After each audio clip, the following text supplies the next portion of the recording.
तुमचं जर बँकेत खातं असेल तर एक सेकंद थांबा. पुढे जी माहिती तुम्ही ऐकणार आहात कदाचित ती तुमच्या आयुष्यातली सगळ्यात महत्त्वाची माहिती आहे. बँक खात्यावर 5 नवे नियम लागू झाले. आज अचानक सकाळी एका मोठ्या बँकेत हजारो लोकांची गर्दी झाली. कारण काय? तर खात्यातून हजारो रुपये गायब झाले. जेव्हा बँक मॅनेजरला विचारलं तेव्हा त्याने शांतपणे उत्तर दिलं, तुमच्या सगळ्यांच्या खात्यावर दंड लावला आहे. तुम्ही बँकेचा नियम मोडला, त्यामुळे हजारो रुपयांचा दंड झाला आहे. प्रत्येक बँकेमध्ये आज सकाळपासून प्रचंड गर्दी झाली आहे, कारण की लोकांच्या खात्यातून प्रचंड रक्कम दंड म्हणून कापली गेली आहे.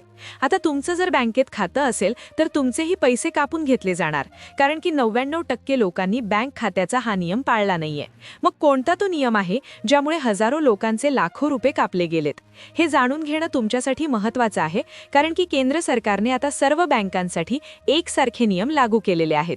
रिझर्व्ह बँकेने सगळ्या बँकांसाठी 5 नियम लागू केलेत. आता तुमचं खातं स्टेट बँक ऑफ इंडियामध्ये असेल, post office, bank of India, bank of Maharashtra, private, सरकारी बँका अशा तब्बल 120 बँकांवर हे 5 नियम लागू झाले. त्यामुळे ही माहिती जर तुम्ही ऐकून घेतली नाही तर अचानक तुमच्या खात्यातून पैसे कापून घेतले जातील आणि जे तुम्हाला कधीच मागे मिळणार नाहीत. बँकेच्या संदर्भातले हे नवे नियम प्रत्येकाला जाणून घेणं गरजेचं आहे, कारण की बँक खात्याच्या बाबतीत ज्या फसवणुका होत आहेत त्याचं प्रमाण वाढलं आहे. बरेचसे लोक बँक खात्याच्या बाबतीतले नियम पाळत नाही, त्यामुळे हे पैसे कापून घेण्याचे आदेश देण्यात आहे. अशा प्रकारच्या नियमांना आता सुरुवात झाली आहे. सरकार अतिशय गंभीर झालंय, ज्यामुळे तुमचं बँकेत खातं असेल तर तुम्हाला हे 5 नियम लागू होणार आहेत. आता एका चुकीमुळे 2,000 नाही, 5,000 नाही तर 25 ते 50,000 रुपयांपर्यंतचा दंड लागू शकतो. शिवाय काही गंभीर प्रकरणात जेलची हवा खावी लागू शकते. मग हे काय नियम आहेत? कोणते 5 नियम लावलेले आहे? अचानक लोकांचे पैसे कसे काय कापून घेतले जात आहे? अचानक बँकेमध्ये गर्दी कशी काय झाली आहे? तुमचं खातं सुरक्षित ठेवण्यासाठी तुम्ही नेमकं काय करायचं आहे? तर त्यासाठी प्रत्येक नियमाची माहिती तुम्हाला देत आहोत. पहा, 5 नियम आहेत. नियम क्रमांक 1, नियम क्रमांक 2, 3, 4, 5 सगळ्याची माहिती आपण जाणून घेतोय. आता पहा, पहिला नियम अशा लोकांसाठी आहे की ज्यांनी खातं उघडून बरेच दिवस झाले. हा 60% लोकांचा पहिल्या नियमाचा प्रॉब्लेम आहे. 70% लोकांचा तिसऱ्या नियमाचा प्रॉब्लेम आहे. पण 5वा नियम असा आहे की ज्यामध्ये 99% लोक अडकणार आहेत. 99% लोकांना 5 नंबरच्या नियमामुळे 50,000 रुपयांपर्यंतचा दंड लागू शकतो. त्यामुळे कोणत्याही नियमाला हलक्यात घेऊ नका. सर्वात आधी आपण टप्प्याटप्प्याने सगळ्या नियमांची माहिती घेतोय आणि व्हिडिओच्या शेवटच्या भागामध्ये तुम्ही तुमचं खातं वाचवण्यासाठी काय करायचं, तुमचा दंड कापू नये म्हणून काय करायचं, सगळं सविस्तर सांगतो. 99% लोक याच्यामध्ये अडकणार, त्यामुळे प्रचंड गर्दी आता होणार. पहा, पहिला नियम अशा खातेधारकांसाठी आहे की ज्यांनी एकापेक्षा जास्त बँक खातं उघडलं आहे. पहा, पहिला नियम अतिशय महत्त्वाचा आहे.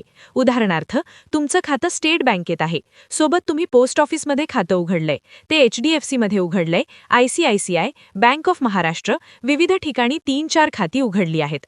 बरं, खातं उघडणं चुकीचं नाही, पण समस्या जेव्हा निर्माण होते तेव्हा तुम्ही हेच खाते मेंटेन करत नाही. त्यामध्ये तुम्ही किमान बॅलन्स ठेवत नाही. प्रत्येक बँकेचे स्वतःचे किमान बॅलन्स म्हणजे मिनिमम बॅलन्स ठेवण्याचे नियम असतात. कुठे 500 रुपये असतात, कुठे 2,000, कुठे 5,000, तर काही शहरांमध्ये मोठ्या बँकेत 10,000 रुपये असतात. तुम्ही जर 5 वेगवेगळ्या बँकांमध्ये खाती उघडली आणि सगळ्यांचीच जर मिनिमम बॅलन्सची अट पाळली नाही तर प्रत्येक बँकेकडून स्वतंत्रपणे दंड आकारला जाऊ शकतो. हा दंड 1,000 रुपयांपासून 25 ते 50,000 रुपयांपर्यंत जाऊ शकतो. आता सगळ्यात महत्त्वाची गोष्ट, हा झाला पहिला नियम. आता पहिल्या नियमामध्ये एकापेक्षा जास्त बँक खाती उघडले असतील तर त्यांच्यासाठी ही सूचना होती. आता दुसरा, तिसरा, चौथा नियम, पण 5वा नियम ऐकल्याशिवाय व्हिडिओ बंद करू नका. 99% लोकांना 5व्या नियमांतर्गत प्रचंड मोठा दंड होणार. 2 बँक खाते असणाऱ्यांसाठी पहिला नियम आपण पाहिला. त्यामध्ये जर एकाच मोबाईल नंबरला जर अनेक बँक खात्यासोबत तुम्ही लिंक ठेवला असेल तर मोठा धोका होण्याची शक्यता असते. त्यामुळे एक मोबाईल नंबर जर तुम्ही 2 पेक्षा अधिक खात्याला जोडला असेल तर तुमच्या मोबाईलच्या वापरानं अर्जंट तुम्हाला मोठा दंड लागू शकतो. दुसरा नियम पहा. दुसऱ्या नियमामध्ये 60% लोकांचा प्रॉब्लेम झालाय. दुसरा नियम अशा खात्यांसाठी आहे की जे 2 वर्षांपासून जास्त निष्क्रिय आहेत. आता पहा, बऱ्याचशा महिलांनी, पुरुषांनी खाते उघडलेत, काही दिवसांसाठी वापरले, पण वर्षानुवर्षे त्याच्याकडे लक्ष दिले नाही. अशा खात्यांना निष्क्रिय खातं असं म्हटलं जातं. रिझर्व्ह बँकेच्या नियमानुसार जर 24 महिने कोणताही व्यवहार त्या खात्यावर झाला नाही, म्हणजे 1ही रुपया त्याच्यावर आला नाही किंवा 1ही रुपया त्याच्यावरून काढला नाही, तर असे खाते ब्लॉक होतात. आता तुम्ही म्हणाल, ब्लॉक झाल्यावर आमचं काय त्याच्यामध्ये इश्यू आहे? पण लक्षात घ्या, त्याच्यामध्ये जर कोणती रक्कम असेल तर ती काढता येणार नाही, जमा करता येणार नाही. आणि सगळ्यात मोठी समस्या त्यावेळेस उद्भवते की ज्या वेळेस या अशा सोडून दिलेल्या खात्याचा गैरवापर होत असतो.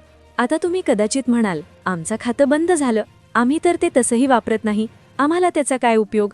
पण लक्षात घ्या, असे जे निष्क्रिय खाते आहेत, हे निष्क्रिय खाते चुकीच्या हाती लागतात, चुकीच्या लोकांच्या हाती लागतात आणि याच्यातून मोठे फ्रॉड होतात. आणि अशात फ्रॉड होऊ नये म्हणून सरकारने निष्क्रिय खात्यावर आता दंड लावायला सुरुवात केली आहे. एकतर हे खाते बंद करा, नाहीतर याचा जर वापर एखाद्या चुकीच्या कामासाठी झाला तर तुमचा नंबर जेलमध्ये लागू शकतो. आता हा झाला दुसरा नियम. आता तिसरा नियम जो आहे तो 80% लोकांना लागू होतोय. तिसरा नियम 80% लोकांसाठी आहे, पण पाचवा नियम 99% लोकांसाठी लागू होतोय. त्यामुळे पाचवा नियम पाहिल्याशिवाय व्हिडिओ बंद करू नका. तिसरा नियम आधार कार्डाच्या बाबत आहे. पहा, देशातील कोट्यावधी लोकांचे आधार कार्ड 10 वर्षांपूर्वीचे आहे. पत्ते बदलले, मोबाईल नंबर बदलले, स्पेलिंग बदलले, पण लोकांनी अपडेटच केलं नाही. अशा प्रकारे बँकेतून माहिती पाठवताना आणि जुळवताना अडचण येत आहे. पहा, आता बँकेचं काय होतं, आधार कार्डशी लिंकिंग असतं, पण बऱ्याच वेळा लोकांच्या आधार कार्डमध्ये प्रॉब्लेम झालेला असतो. त्यांचे पत्ते बदलतात, ते एका ठिकाणाहून दुसऱ्या ठिकाणी राहायला जातात, त्यांचे मोबाईल नंबर चेंज होतात, मेल ID चेंज होतात, पण ते आधार कार्डमध्ये अपडेट करत नाहीत. आणि मग अशा वेळेस तुमचं आधार कार्ड कधीतरी दिलेलं असतं आणि त्याची KYC जुन्या पद्धतीने झालेली असते आणि त्यामुळे कदाचित तुमच्या बँक खात्याच्या व्यवहाराला अडचण येऊ शकते. 80% लोकांचा हा प्रॉब्लेम आहे. आधार कार्ड खूप जुने आहे, आधार कार्ड जोडलं, पत्ता चेंज झाला, सगळं चेंज झालं, पण लोकांनी त्या पद्धतीने आधार कार्ड अपडेट केलं नाही आणि त्यामुळे त्यांना देखील आता कदाचित दंड लागू शकतो. बघा, आता हा तिसरा मुद्दा तर झालाच, पण चौथा नियम असा आहे जो फक्त 30-40% लोकांच्याच डोक्याला ताप देतोय. पण थांबा, खरा धोका तर पाचव्या नियमात आहे, जो आपल्यातल्या तब्बल 99% लोकांसाठी लागू होतोय. चौथ्याचा सोडून द्या, पण हा पाचवा नियम नीट समजून घेतला नाही तर लाखो रुपयांचा दंड तुमच्या खिशाला कात्री लावू शकतो. आधी चौथा नियम काय आहे ते नीट ऐका. आजकाल बँकेत फसवणुकीचे प्रकार एवढे वाढलेत की सरकारने थेट व्यवहारांच्या तपासणीचा फास आवळलाय. आता नेमकं होतंय काय, बऱ्याच लोकांच्या खात्यात अचानक मोठी माया जमा होते किंवा एकदमच मोठी रक्कम बाहेर काढली जाते. कोणाचा छोटा धंदा असतो, त्यावर फोनपे किंवा गुगल पेने चिल्लर व्यवहार सुरू असतात, पण अचानक तिथे 1,00,000-2 लाखांची उलाढाल झाली की बँकेचे कान टवकारले जातात. अशा हालचाली दिसल्या की बँक त्याला संशयास्पद मानून तुमच्यावर पाळत ठेवायला सुरुवात करते.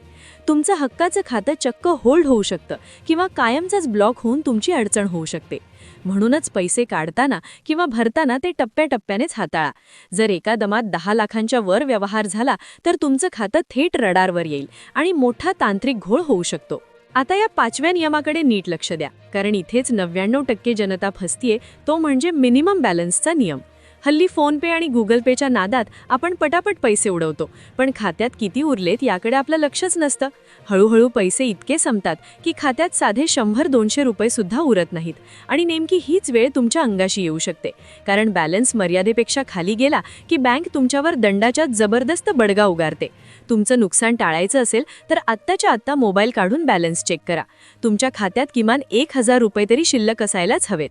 लक्षात ठेवा, प्रत्येक बँकेनुसार ही मिनिमम बॅलन्सची रक्कम वेगवेगळी असू शकते, त्यामुळे गाफील राहू नका. आतापर्यंत जे नियमने सांगितले ते कदाचित तुम्हाला साधे वाटले असेल, पण खरं सांगू का, रोज सकाळी माझ्याकडे अशा शेकडो लोकांचे मेसेज येतात ज्यांची बँक खाती आता फक्त एका छोट्या चुकीमुळे फ्रीज झाले. तुम्हाला काय वाटतं, माझ्या खात्यात जर फक्त 5-10 हजार असते आहेत, मला होणार आहेत, मला काय होणार? पण आता लक्षात ठेवा, आणि आम्हाला फास गरीब आणि मध्यगरीब यांना जास्त बसतो.